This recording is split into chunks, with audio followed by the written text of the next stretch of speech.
Hi, you Evolving Now family. I'm Andre Young, and welcome to the Thought of the Week. I'm so happy to be here with you, and the topic for this week is called To Forgive or Not to Forgive. Now, I love this because if you're like me, a human being, you have been through some things in life, and some of those things have left a mark, a scratch, and for some of us, we may be on life support. So if this is you, a human being, this Thought of the Week is definitely for you. Now, in Thought of the Week form, I want to start with a quote and ask a question. And I hope that you think about these answers, but more importantly, live your answers to start living the life that you want. So here's our quote. You can't get ahead while getting even. Dick Armey. Now, I love that quote so much because, like I said, nobody makes it out of this life without a few scars. And it doesn't minimize what somebody has done to us, the action that has hurt us. But what hurts the most is the fact that we carry it around. And my question for you is, what grudge may you still be carrying? Now, maybe that grudge is somebody hurt you from your past. Maybe that grudge is somebody at work has done something continuously to offend you or hurt us or make us feel less than. Maybe it's somebody in your home. Maybe it's the person that shares the bed with you. Maybe it's that kid, that child that we birthed that lived down the hall from us. Nobody is safe from it. And it's going to happen to all of us. And what I have found is that when we carry these grudges, it gets heavy on us. Because initially we're upset. Initially, we're hurt, and it's easy to give that negativity back. It's easy to say, I'm never going to talk to you again. But over time, even when we don't want to, we start to heal a little bit. So now we have to manufacture those feelings when we see that person again. Yeah, they're there, but we got to manufacture, I'm not going to talk to you. We got to manufacture, I'm going to give back what you gave to me. And that starts to become heavy and exhausting on us and our spirit, our smile, as we go into work, as we go into that team, as we enter back in home. And then it starts weighing on us and who we are and how we are. So how exactly do we get past this?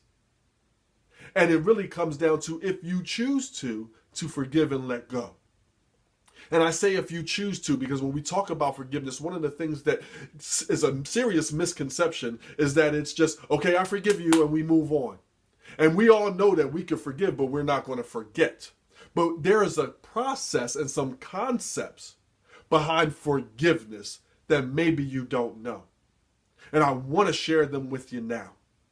So the first thing is that we have to be able to share our story.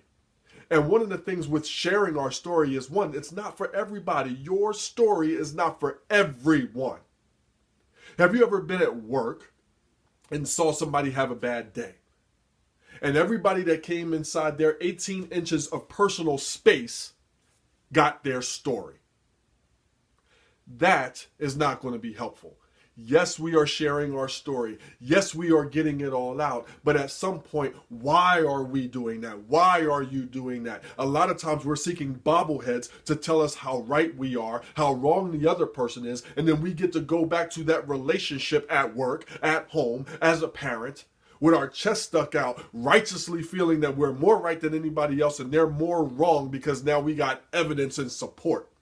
So-and-so thinks, but so-and-so doesn't have to live your life. So-and-so doesn't have to be in your relationship. So share your story, but who are we sharing our story with? Who is your team? Why are you sharing that? And what do you want to get out of sharing your story? If it's confirmation and validation, you got to switch it up. It's not going to be healthy for you in the long run. If anything, you share it, you get it out. How do you grow and learn from that? Then we got to do some controlled venting, and we have to understand our offender's why. Doesn't mean we agree with their why, but how do we understand that? So our boss sends us a really sharp email. Doesn't mean it's okay. And I know that this is very minor compared to some of the things that can have happened to us. But you get that from your boss. Well, how do you understand that person and how they are? Were they busy and this is something that they've been doing for a long time? Do they talk to everybody that way, or is it just you? Doesn't make it okay. But having a better understanding of why somebody did what they did allows a little bit more empathy, a little bit more understanding. Then we get to set some boundaries because you do matter and I matter too. So setting some boundaries. So if we choose to stay in this relationship, whether it's as a person, partner, parent, professional, or we get another relationship and we go somewhere else, to a job or a relationship, we have some boundaries that now work for us. Are the boundaries that you set up reasonable, doable, and fair for you and for them? And realizing that this new boundary is old to you because we've been thinking about it. You've been thinking about this boundary and how it's going to benefit you and how it's a necessity for you. But when you hit them with it for the first time, it's brand new to them. And typically we want to judge somebody's first reaction to our brand new boundary that we so self-righteously dare them to cross because now we're fed up. So let's slow it down. Set your boundary. Is it reasonable? Is it doable? Is it fair? And let's be more mindful to judge their second reaction to our boundary, which is new to them. And then lastly, we get to start letting go. Because it's too heavy for us to carry around all the time. It makes us not our best selves. So that is a process of forgiveness that I wanted to share. One is a choice. Who are you talking to about it and why and what do you want to get from it?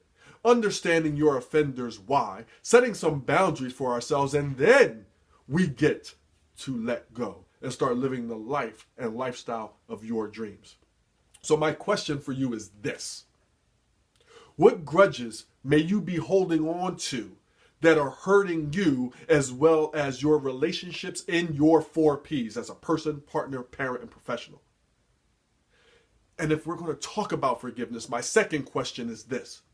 Who may you owe an apology to? So guys, think about these questions. More importantly, live your answers. And if you like this, you're going to love everything else at youevolvingnow.com. Check it out. And if you are a company, if you are a school, you are a university, and you are looking to enhance work-life harmony and leadership. And when you talk about leadership, I'm talking about personal leadership. How do you live your own life first? So other people, it's easy for them to want to follow you because they like and respect how and who you are. And then we add some great hard leadership skills on top of it. If you're interested in all of that, go to youevolvingnow.com. Click a consultation with me, and I can't wait to talk with you. Guys, thanks so much. Have a fantastic day, and I will see you next time. Enjoy your evolution.